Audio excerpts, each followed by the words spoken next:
आलू मिक्स, हरा धनिया, पुदीना, मिर्चें मिक्स करके हमने ये हरी भरी चटनी तैयार की है आलूओं की। अस्सलाम वालेकुम फ्रेंड्स, कैसे हैं आप सब? उम्मीद है सब खैरियत से होंगे। कुकिंग एट फोर्थ फ्लोर में खुशामदीद। आज जो रेसिपी लेके आए हैं वो है आलू की चटनी।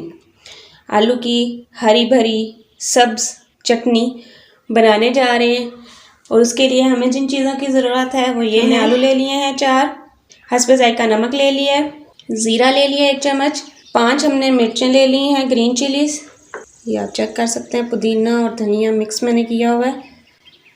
तकरीबन 1 गुट्टी पुदीने की है और हमने आधी गुट्टी धनिया की ले ली है। आलूओं को हम इस पे कूट लेंगे। बहुत ही अच्छी होती है, हाजमा इससे अच्छा होता है और आप इसको रोटी के साथ खा सकते हैं। किसी भी टाइम अकेली रोटी आप लें और साथ में ये चटनी लें और मज़े ले लेके खाएं, बहुत मज़े की बनती है। चटनी जो है थोड़ी हमने रखनी है मोटी मोटी।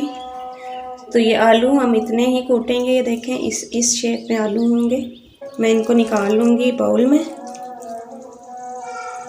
हमने ये ध्यान करना है कि जब आपने ये काम करना है आपके हैंड वॉश होने चाहिए। अब हम धनिया और पुदीना जो है इसको कूट लेंगे चट्टू बट्टे पे।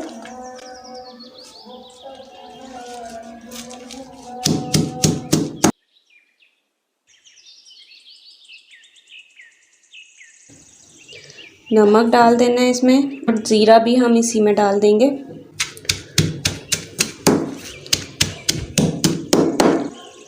ग्रीन चिलीज़ हम एक एक करके वो भी बीच में डालूंगी ताकि ये भी हम कूट लें साथ ही।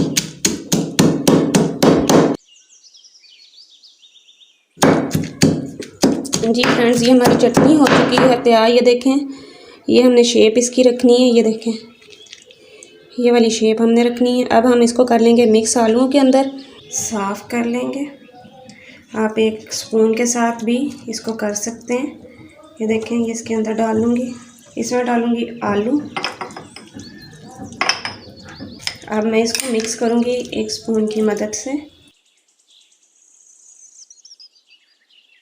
जी फ्रेंड्स, ये देखें आलूओं की हरी भरी चटनी तैयार हो चुकी है। देखें बीच में आलू मिक्स, हरा धनिया, पुदीना, मिर्चें मिक्स करके हमने ये हरी भरी चटनी तैयार की है आलूओं की। आपको बहुत पसंद आएगी, अपने घर में ज़रूर ट्राई कीजिएगा। ये हाजमे के लिए बहुत अच्छी होती है। आप रोटी के साथ ले सकते हैं इसको। खाने के दौरान आप बीच में चटनी ये बना के रख सकते हैं। हमारे बुज़ुर्गों को, हमारे बड़ों को बहुत पसंद आती है ये चटनियाँ ज़रूर अपने खानों में बनाया करें। मेरी रेसिपी पसंद आए तो मेरी वीडियो को लाइक करें, मेरे चैनल को सब्सक्राइब करें। अपना बहुत सारा ख्याल रखिएगा, मुझे दुआ में याद रखिएगा। अल्लाह हाफिज़।